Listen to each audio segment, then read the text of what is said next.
স্বাগত জানাই। গত সপ্তাহে আমরা একটি কবিতা নিয়ে আলোচনা করেছিলাম। আজকের বিষয় হচ্ছে বাংলাতে যেটি নিয়ে আলোচনা করব সেটি হচ্ছে একটি অনুদিত ছোট গল্প, নাম হচ্ছে ফাঁকি। ফাঁকি গল্পটি যিনি লেখক, সেই লেখক সম্বন্ধে যদি বলি, লেখকটি তোমাদের কাছে হয়তো অপরিচিত। নামটা দেখো লেখা আছে এখানে, রাজকিশোর পট্টনায়ক। রাজকিশোর পট্টনায়ক উড়িয়া ভাষার একজন লেখক, একজন উড়িয়া সাহিত্যিক। তো তারই লেখা উড়িয়া ভাষায় যে গল্পটি, ফাঁকি গল্পটি, এটিকে বাংলায় অনুবাদ করেছেন জ্যোতিরিন্দ্র মোহন জোয়ারদার। এটিকে বাংলায় অনুবাদ করা হয়েছে, তাই এটি একটি অনুদিত ছোট গল্প। তো সেই ফাঁকি গল্পে আমরা যদি দেখি, গল্পটি আমি লাইন ধরে ধরে না বলে সংক্ষেপে গল্পটাকে বলবো এবং গল্পের যে বিষয়বস্তু সেটা তোমাদের কাছে উপস্থাপন করব।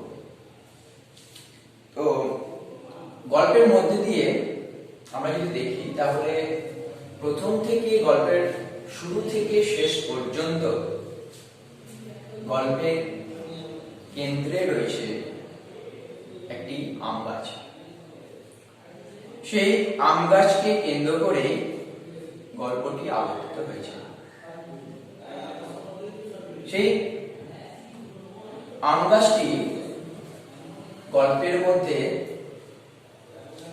বাড়ির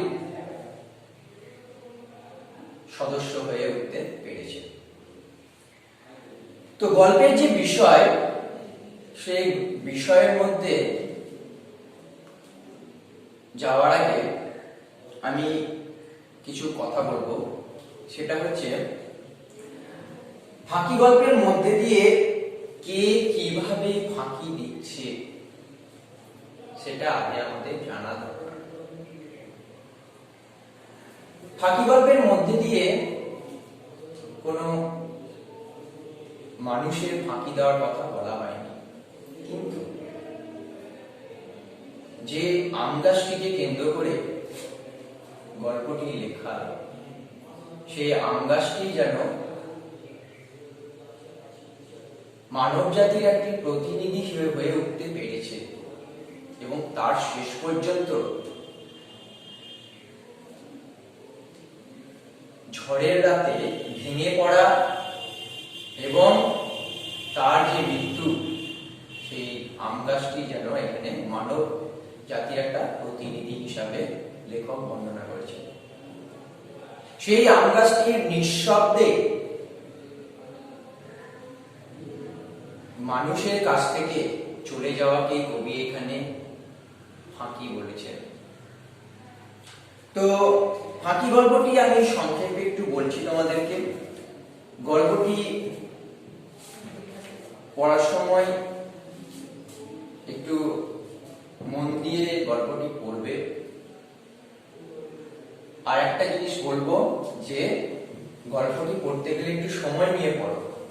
আমি চাই যে গল্পটা একটা সময়ে কিন্তু শেষ করো, অর্থাৎ কিছুটা পড়ে রেখে দিলাম, পরদিন বাকিটা পড়বো, এটা কিন্তু করবে না, তাহলে কিন্তু বুঝতে অসুবিধা হবে।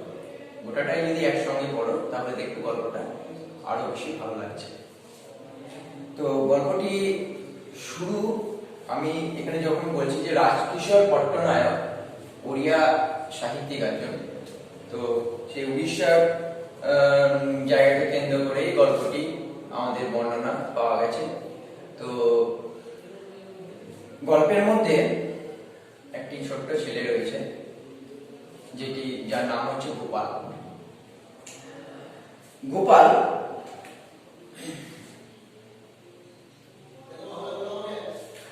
গোপাল তার বাবার সঙ্গে, গল্পের শুরুতে আমরা দেখব যে গোপাল তার বাবার সঙ্গে তাদের যেখানে নতুন বাড়ি তৈরি হবে সেখানে বাগান করার নিয়ে একটা তর্কাতর্কি শুরু হয়েছে। গোপাল বলে যে এখানে আমরা ফুলের বাগান করব, আর তার বাবা বলে না আমি আম গাছ লাগাবো। অবশেষে তার বাবা জোর দিয়ে বলার জন্যই সেখানে আম গাছ লাগাতে গোপাল রাজি হয়। তার বাবা ভাগলপুর থেকে যে ল্যাংড়া আম আনিয়েছিল সেই আম গাছ, কর্মী করা আম গাছ, তারই চারা সে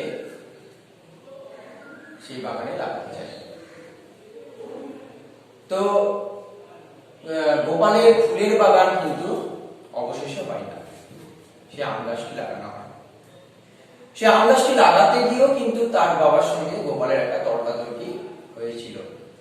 কি নিয়ে? গোপাল বলেছিল যে পাঁচিলের গা বরাবর না লাগাতে, যাতে করে আম গাছটি যখন বড় হবে তখন কিন্তু কি হবে, যে পাড়ার ছেলেরা ঢিল ছোড়াছুড়ি করবে, আম পাড়বে, এই একটা সমস্যার সৃষ্টি হতে পারে। তো অবশেষে দুহাত ভিতরে আম গাছটি, পাঁচিল থেকে দুহাত ভিতরে আম গাছটি লাগানো হয়েছিল। তো আম গাছটি ধীরে ধীরে বড় হতে থাকে। আম গাছটি বড় হওয়ার সঙ্গে সঙ্গে গোপালদের পরিবারের সঙ্গে আম গাছটি একটা অন্য সহানুভূতি যোগ হতে থাকে। সে আম গাছটিকে কেন্দ্র করে গোপালদের বাড়ির অন্যান্য সদস্যদের একটা আবেগ কাজ করতে থাকে। গোপাল ছোট থেকেই সে আম গাছটিকে কতদূর বড় হলো, কটা পাতা বেরোলো, সেগুলোর দিকে লক্ষ্য রাখতো এবং বাড়ির অন্যান্য সদস্যরা কিন্তু নজর রাখতো। সে গোপালও বড় হয়েছে, আম গাছটিও বড় হয়েছে। অবশেষে সেই বড় আম গাছটি গোপালদের বাড়ি নিশানা হয়ে উঠল। গোপাল যখন তার বাড়ির ঠিকানা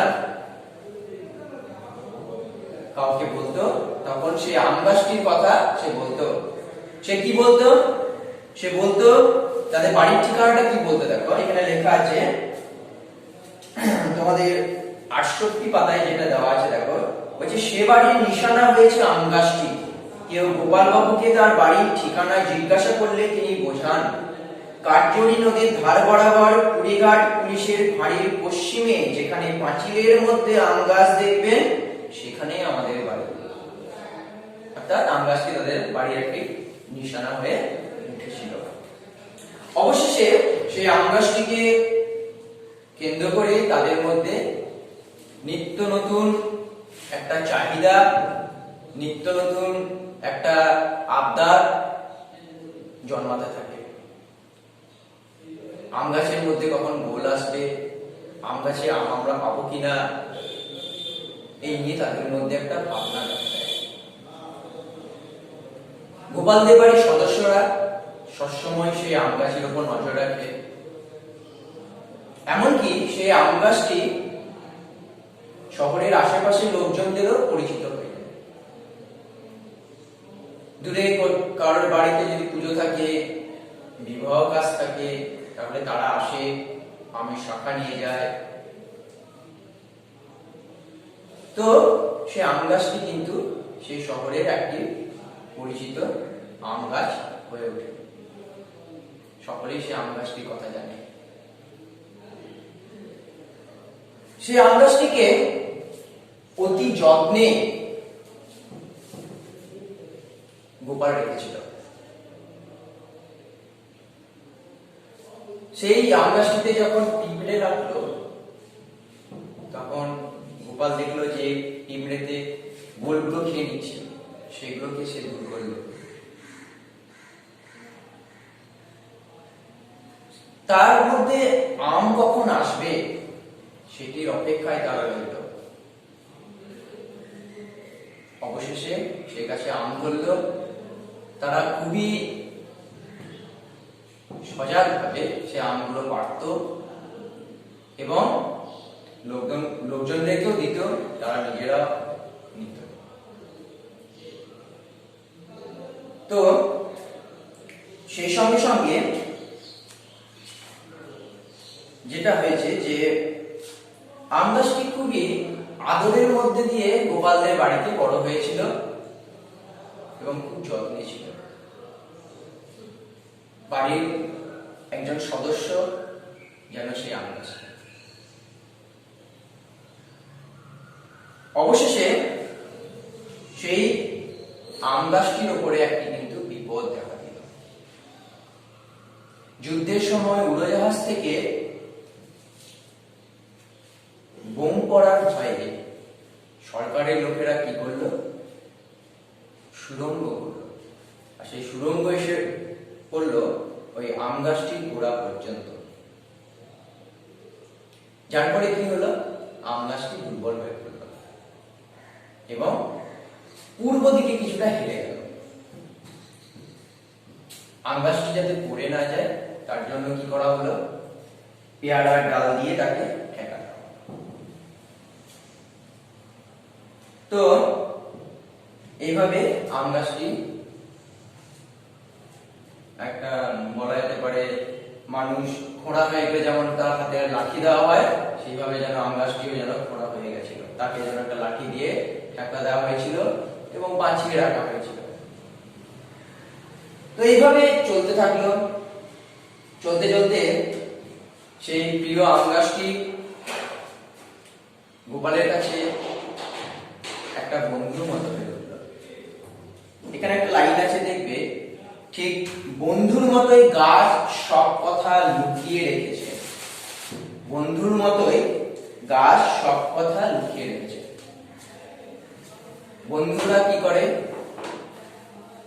তোমার সঙ্গে যে কথাবার্তা সেগুলো যেমন নিজেদের মধ্যে রাখে, অন্যকে কাউকে বলে না।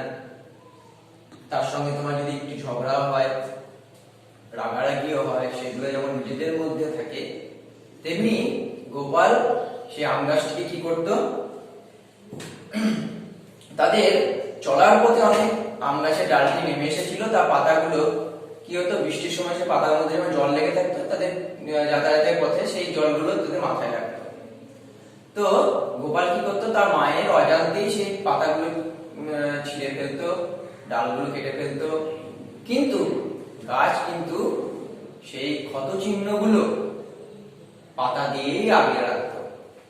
তো লেখক যেটা বলেছেন যে বন্ধু যেমন অন্য বন্ধুর কথা যেমন গোপন করে, তেমনি গাছটিও যেন গোপালের বন্ধুর মতোই তার ক্ষত চিহ্নগুলোকে লুকিয়ে রাখত। তো দেখা যাচ্ছে যে গোপালের সঙ্গে যেন একটা, গোপালের বাড়ির একটা মানুষের যে সঙ্গে যে ব্যবহার, মানুষ একটা বাড়ির সদস্য থাকলে যেমন তার প্রতি যেমন যত্ন, তার প্রতি যেমন দেখাশোনা, গোপালে যেন সেই আম গাছটির প্রতি তেমনই সহানুভূতি দেখানো। অবশেষে কি হলো, সেই গাছটি দীর্ঘদিন ধরে, যেহেতু আগেই বললাম যে পূর্ব দিকে হেলে পড়েছিল, অর্থাৎ দুর্বল হয়ে গেছিল গাছটি, তো দীর্ঘদিন ধরে বছরের পর বছর গাছটি কিন্তু গোপালদের ঘরকে আগলে রেখেছে, তাদেরকে যথেষ্ট পরিমাণে ফল দিয়ে, ছায়া দিয়ে রক্ষা করেছে। অর্থাৎ মানুষের উপকারে সে উপকার গাছ কিন্তু তার কাজের মাধ্যমে দিয়েছে। তোমরা 72 পাতা একটা লাইন পাবে, খুব সুন্দর একটা লাইন, পোষা মানুষ কাজের বেলায় কৃতজ্ঞ হয়, পোষা গাছ সর্বদা কৃতজ্ঞ আর বাধ্য।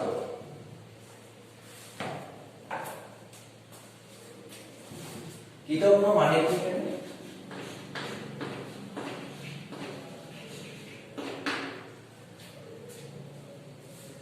উপকারী অপকার করা, উপকারী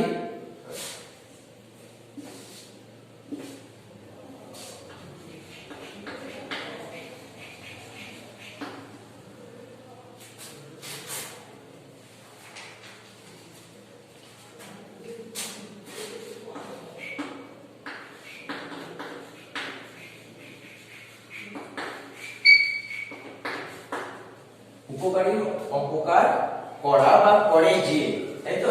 তুমি করে যে লিখি, যদি করে যে। আর কৃতজ্ঞ মানে কি? কৃতজ্ঞ মানে কি? কৃতজ্ঞ মানে হচ্ছে উপকারীর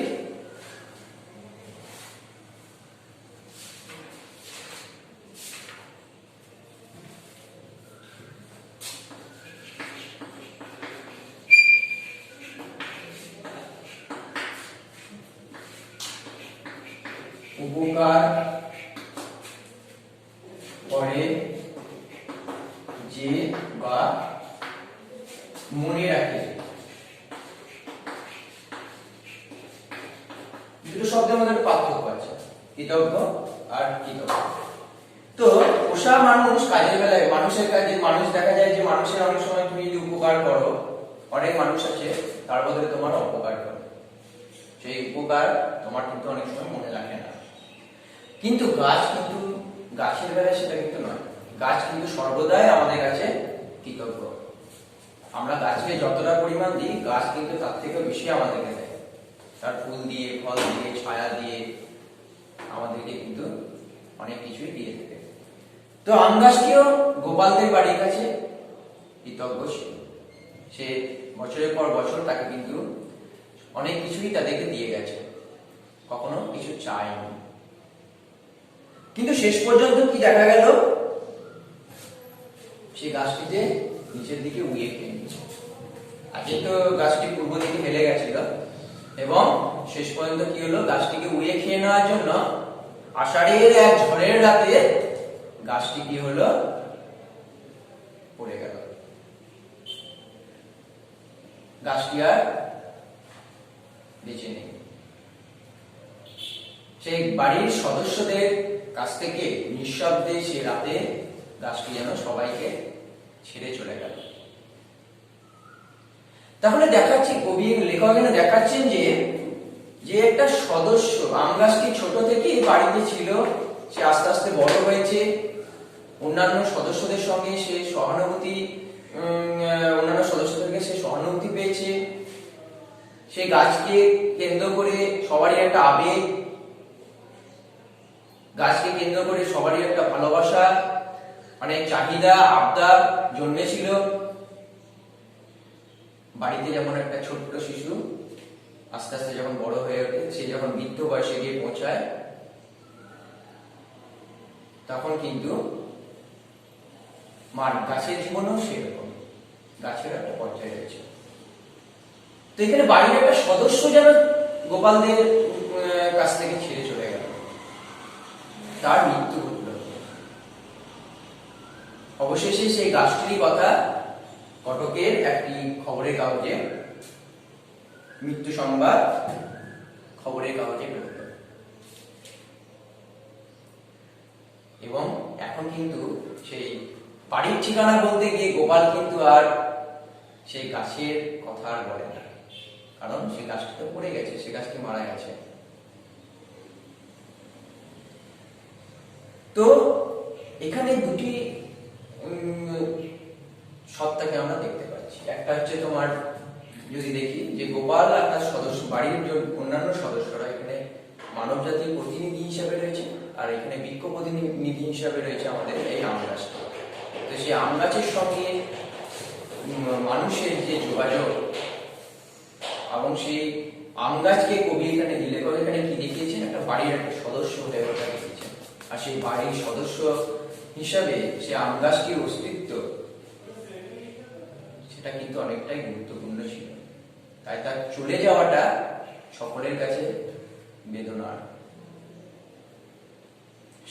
সেই নির্বাক গাছটি যেন নিঃশব্দে সকলকে ছেড়ে চলে গেছে। আর সেই ছেড়ে চলে যাওয়াকে কবি লেখক এখানে কি বলেছেন, ফাঁকি দিয়ে চলে যাওয়া। সকলের অজান্তে সে ফাঁকি দিয়ে চলে গেছে। তো গল্পটি খুব সুন্দর, গল্পটি পড়বে তোমরা সবাই, প্রত্যেকটা লাইন ধরে ধরে পড়বে, কারণ এখান থেকে অনেক ছোট ছোট প্রশ্ন হয়, লেখক পরিচিতিটা করবে। আর এখান থেকে একটা যেটা কথা বলবো, যে তোমাদের এটা যেটা ওড়িয়া ভাষায় লেখা ছিল, সেখানে কিছু কিছু ওড়িয়া শব্দ এই গল্পের মধ্যে তোমরা পাবে। এই দুটো শব্দ তো আছে, সেই সঙ্গে সঙ্গে কিছু ওড়িয়া ভাষার শব্দ এখানে রয়েছে। যে তিনটে ওড়িয়া ভাষার শব্দ রয়েছে সেগুলো একটু লিখে দিচ্ছি, তোমরা একটু নোট করে নিতে পারো। যেমন দেখো আছে গুণ্ঠ। গুণ্ঠ মানে হচ্ছে কাঠা, জমি মাপার একক। ঠিক আছে, আর একটা হচ্ছে তোমার কুন্টুনি।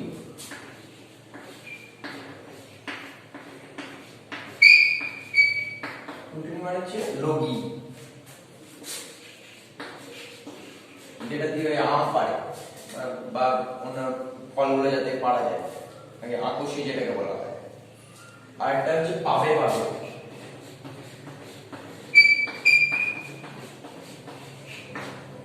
পাবে পাবে পাবে পাবে মানে হচ্ছে গিটে গিটে।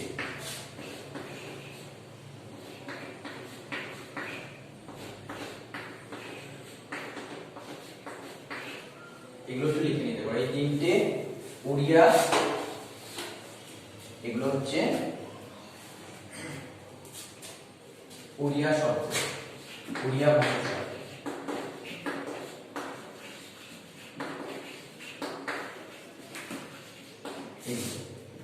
এগুলো একটু লিখে নিতে পারো। আর এখান থেকে আরো কিছু শব্দার্থ রয়েছে যেগুলো তোমাদের বইয়ের মধ্যে রয়েছে, সেগুলো বাদ দিয়ে আমি একটা শব্দার্থের লিস্ট তৈরি করে তোমাদেরকে দেব, সেগুলো পড়বে। আর এখান থেকে যে সম্ভাব্য প্রশ্নগুলো রয়েছে সেগুলো আমি তোমাদেরকে হোয়াটসঅ্যাপে পাঠিয়ে দেবো, সেগুলো পড়বে। কিন্তু তার আগে গল্পটাকে একদিনেই কিন্তু পড়তে হবে, একদিনেই গোটাটাই পড়বে, তাহলে বুঝতে সুবিধা হবে। ঠিক আছে, আর মন দিয়ে পড়বে, প্রত্যেকটা লাইন ধরে ধরে বোঝার চেষ্টা করবে, প্রত্যেকটা লাইন ধরে ধরে পড়বে। যে লাইনটা অসুবিধা হবে অবশ্যই আমাকে জিজ্ঞাসা করবে, শব্দার্থ যদি বুঝতে অসুবিধা হয় সেটাও জিজ্ঞাসা করবে। ঠিক আছে, তো আশা করছি ফাঁকি গল্পটির মধ্যে দিয়ে যে বিষয়, ফাঁকি গল্পের যে বিষয় সেটা তোমরা বুঝেছো। তো আজকে এতটুকুই থাকুক, তোমাদের এরপর আমি কাজ দেব, সেটা তোমরা করবে। আগের যে কাজগুলো দেওয়া হয়েছে আশা করছি সেগুলো সব পারছো তোমরা। তো গল্পটি পড়বে, খুবই ভালো গল্প একটি।